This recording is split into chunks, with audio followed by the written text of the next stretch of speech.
Hello everyone, नमस्ते सबैलाई। मैले अस्तिको भिडियोमा सर्ट क्लिपमा चाहिँ पुरा भिडियो हालेको थिइनँ कि सिती नख कसरी मनाइन्छ, त्यो दिन के गरिन्छ भनेर। सो आजको भिडियोमा चाहिँ तपाईहरुलाई राम्रोसँग एक्सप्लेन गर्छु। काठमाडौँ भ्यालीमा सबैको आफ्नो तरिका हुन्छ सिती नखको मनाउने।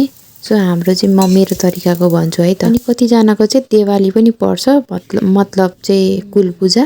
हाम्रो चाहिँ दिवाली सरस्वती पूजाको दिन पर्ने गर्छ। सिती नख चाहिँ हाम्रो नेवार समुदायले सबैले मनाउने गर्छ। र सिती नखको अर्थ के हो र यसमा के कसलाई पूजा गरिन्छ भनेर मैले सर्ट भिडियोमा भनिसकेको छु। सिती नखको दिन भगवान कार्तिक अर्थात कुमारलाई पूजा गर्ने गरिन्छ। सो मैले अघि सानो जुन बारा देखाएको थिएँ त्यो बारा मुङको, मुसुरीको, कालो दालको बनाउने गरिन्छ।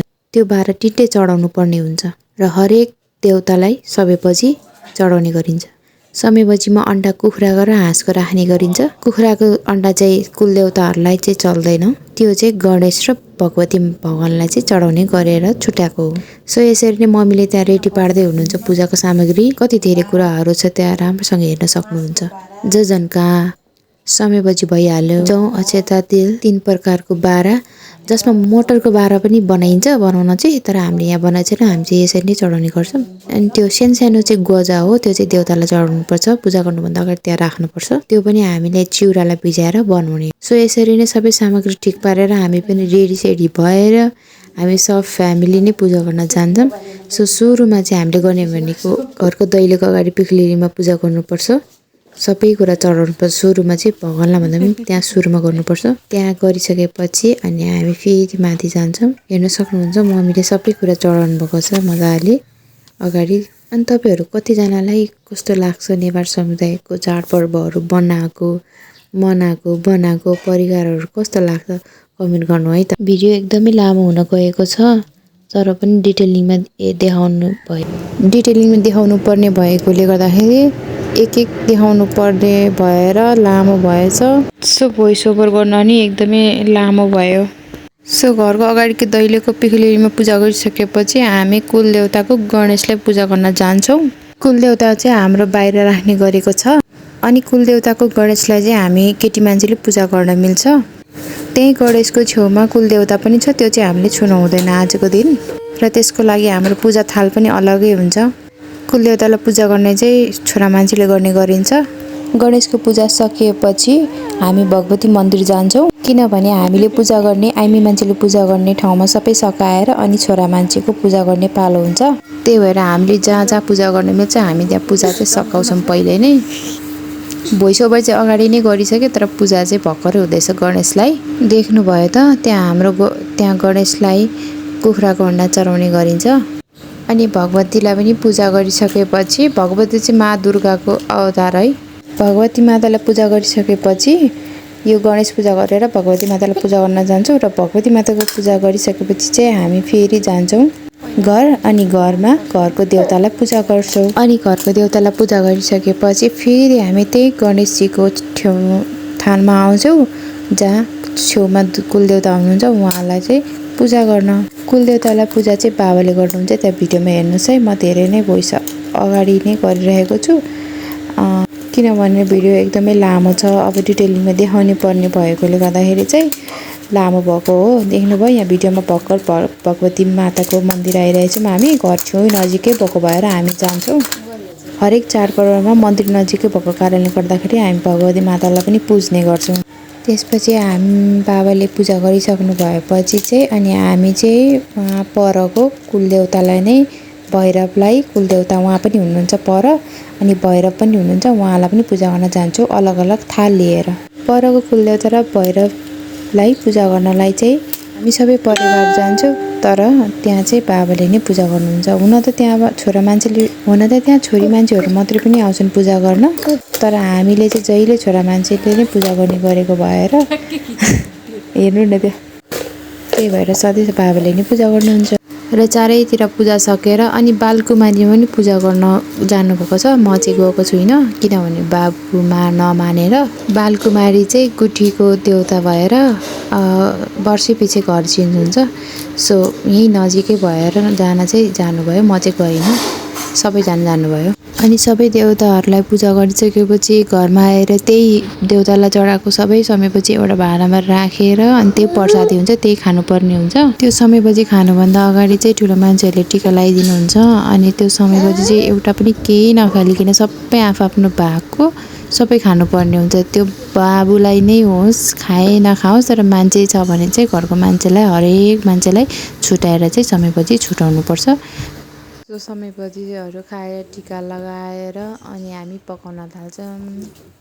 पकाइसकेपछि सबै कुरा पकाएको भिडियो त छैन, आधी मात्रै छ। सबै पकाइसकेपछि चाहिँ अनि हामी पाहुनाहरूलाई खान दिने गर्छौँ। तर यतिखेर चाहिँ आउनुभएको थिएन है त। र यति नै हो भोइस ओभर चाहिँ, योभन्दा चाहिँ धेरै गर्दिनँ ल, भिडियो धेरै लामो छ, 15 साढे 15 मिनटको। ल हेरिदिनु भएकोमा धेरै धेरै धन्यवाद। Thank you for watching. पुरा भिडियो हेरेर जानु है त। बाँकी छ अझै।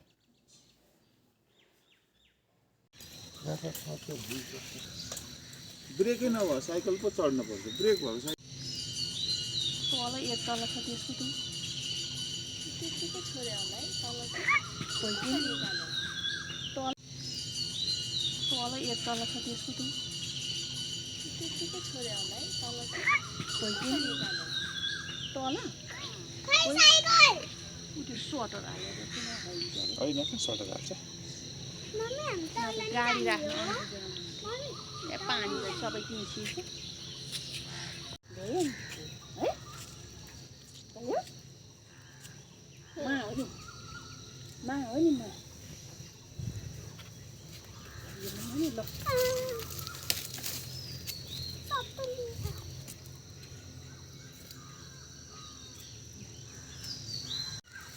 ए हे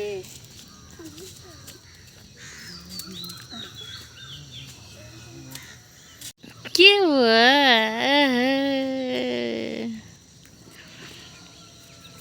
हुन त्यहाँ घाँस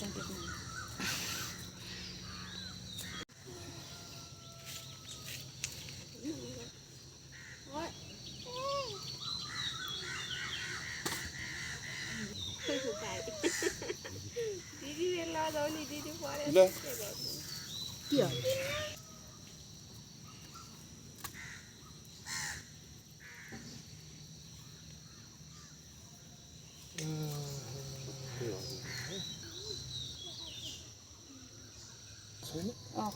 बाबुलाई ढोकाएको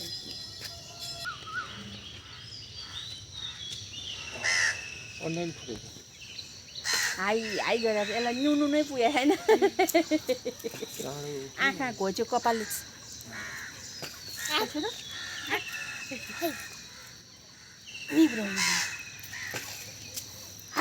अगाडि एउटा बाँधिदिनु पर्ने गरेको थियो आज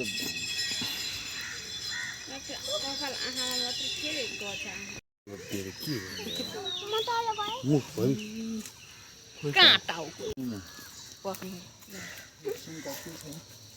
उतै धुपको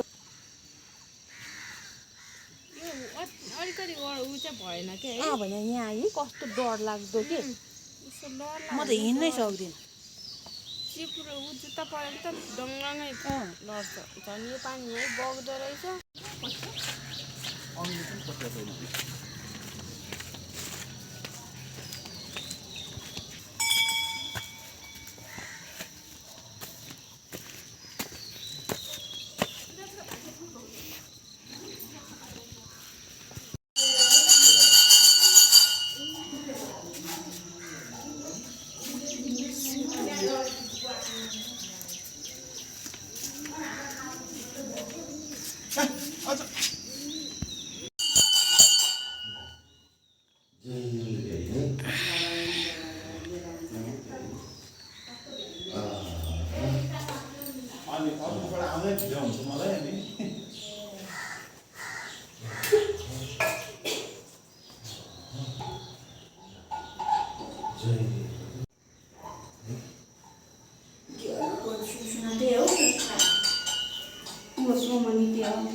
फर्किँदैछु नासपति हेर न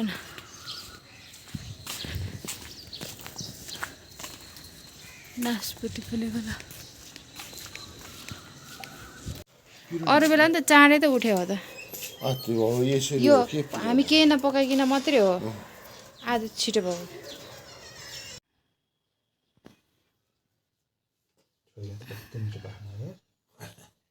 नभन्नु यो भिडियो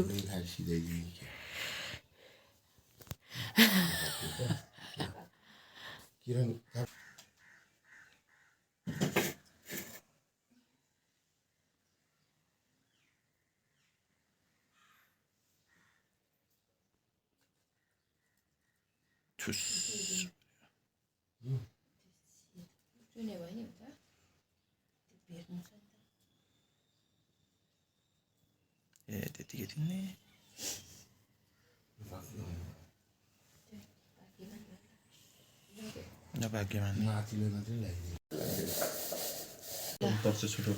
प्रसादी खान लागेको अब चाहिँ समय बजी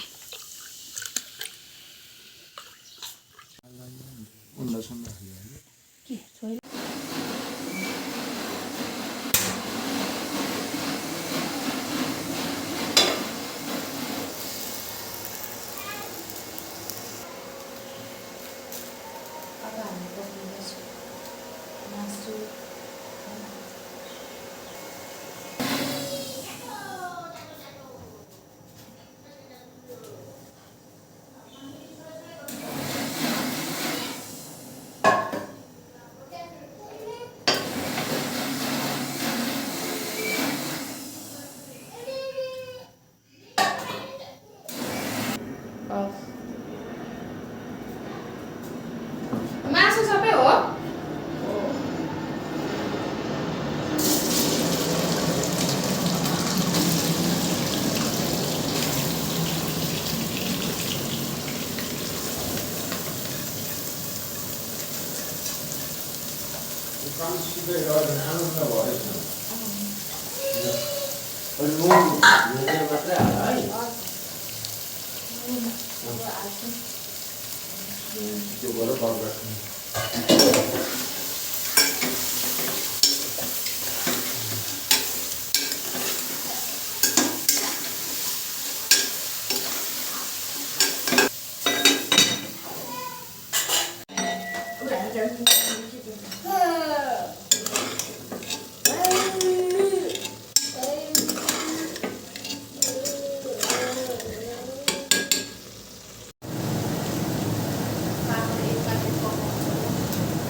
चाहिन्छ होला त्यति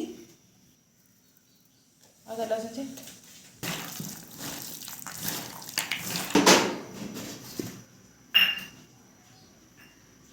मासु छ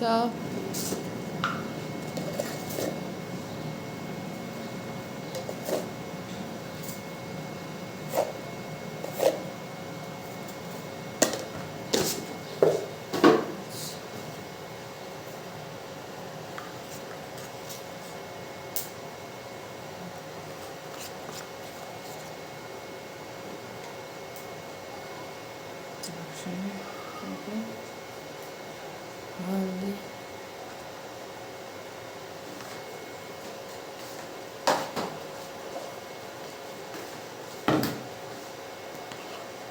लसुन तेल अरू यो